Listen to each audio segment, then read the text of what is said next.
കൊച്ചിയിൽ നിന്ന് തെങ്കാശിയിലേക്ക് ഒരു വൺ ഡേ ട്രിപ്പ് എങ്ങനെ പ്ലാൻ ചെയ്യാം, എത്ര ബഡ്ജറ്റ് ആവും എന്നതൊക്കെയാണ് ഇന്നത്തെ വീഡിയോയിൽ നമ്മൾ നോക്കാൻ പോകുന്നത്. പ്ലാനായ ട്രിപ്പിൻ്റെ പുതിയൊരു എപ്പിസോഡിലേക്ക് എല്ലാവർക്കും സ്വാഗതം.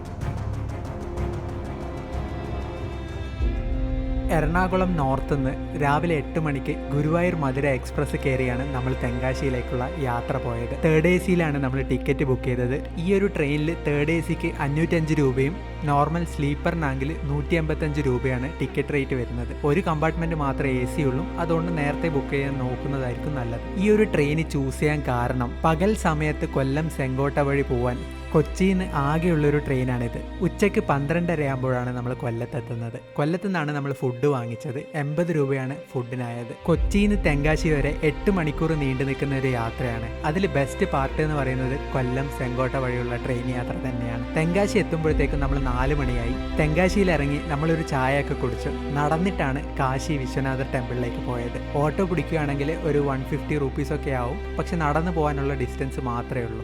ഏകദേശം 3 മണിക്കൂറോളം ഞാൻ കാശി വിശ്വനാഥ ടെമ്പിളിൽ ചെലവഴിച്ചു. അത് കഴിഞ്ഞ് കുറച്ച് സമയം തെങ്കാശിയിലെ സ്ട്രീറ്റിലൂടെയൊക്കെ നടന്ന് അവിടുത്തെ കാഴ്ചകളൊക്കെ കണ്ട്. രാത്രിയത്തെ ഡിന്നർ വളരെ ലൈറ്റായിട്ടായിരുന്നു കഴിച്ചിരുന്നത്. അവിടെ ഫുഡിനൊന്നും ഒട്ടും എക്സ്പെൻസീവ് അല്ല. ഡിന്നറിന് എനിക്ക് സ്പെൻഡ് ആയത് 60 രൂപയാണ്. രാത്രി ഒരു 9 മണിയാകുമ്പോഴാണ് നമ്മൾ തിരിച്ച് റെയിൽവേ സ്റ്റേഷനിലെത്തിയത്. വളരെ ചെറിയൊരു റെയിൽവേ സ്റ്റേഷൻ ആയതുകൊണ്ട് തന്നെ ഇവിടെ ചെറിയൊരു വെയിറ്റിംഗ് റൂമാണുള്ളത്, പക്ഷെ നല്ല ക്ലീൻ ആയിട്ടുള്ള വെയിറ്റിംഗ് റൂമാണ്. ഞാൻ തിരിച്ചു പോകാൻ ചൂസ് ചെയ്ത ട്രെയിൻ എന്ന് പറയുന്നത് തിരുനെൽവേലിയിൽ നിന്ന് പാലക്കാടേക്ക് പോകുന്ന പാലരുവി എക്സ്പ്രസ്സിലാണ്. രാത്രി 12:30ക്കാണ് തെങ്കാശിയിൽ നിന്ന് ഈ ഒരു ട്രെയിൻ ഉള്ളത്. ടിക്കറ്റിന് എനിക്ക് ചിലവായത് 185 രൂപയാണ്. 12:30ക്ക് തെങ്കാശിയിൽ നിന്ന് കയറി കഴിഞ്ഞാൽ രാവിലെ 8:40 ആകുമ്പോഴത്തേക്ക് നമ്മൾ എറണാകുളത്തെത്തും. വെറും 24 മണിക്കൂർ ചെലവഴിച്ചാണ് ഞാൻ ഈ യാത്ര നടത്തിയിരിക്കുന്നത്. ഈ ഒരു യാത്ര നടത്താൻ എനിക്ക് ചിലവായത് എത്രയാണെന്ന് നോക്കുകയാണെങ്കിൽ വെറും 850 റുപ്പീസാണ്. ഇതുപോലുള്ള യാത്ര നിങ്ങൾക്കും എളുപ്പത്തിൽ ചെയ്യാൻ പറ്റാവുന്നതേ ഉള്ളൂ. ഇനി തെങ്കാശി മൊത്തത്തിൽ എക്സ്പ്ലോർ ചെയ്യുന്ന ഒരു റോഡ് ട്രിപ്പ് നമ്മൾ പ്ലാൻ ചെയ്യുന്നുണ്ട്. എന്തായാലും അടുത്ത ആഴ്ച പുതിയൊരു വീഡിയോ ആയിട്ട് ഞാൻ വരും. Stay tuned. ഈ ഒരു വീഡിയോ ഇഷ്ടപ്പെട്ടെങ്കിൽ ലൈക്ക് ചെയ്യണം, അഭിപ്രായങ്ങൾ കമൻറ്റ് ചെയ്യണം, ചാനൽ സബ്സ്ക്രൈബ് ചെയ്യാൻ മറക്കരുത്.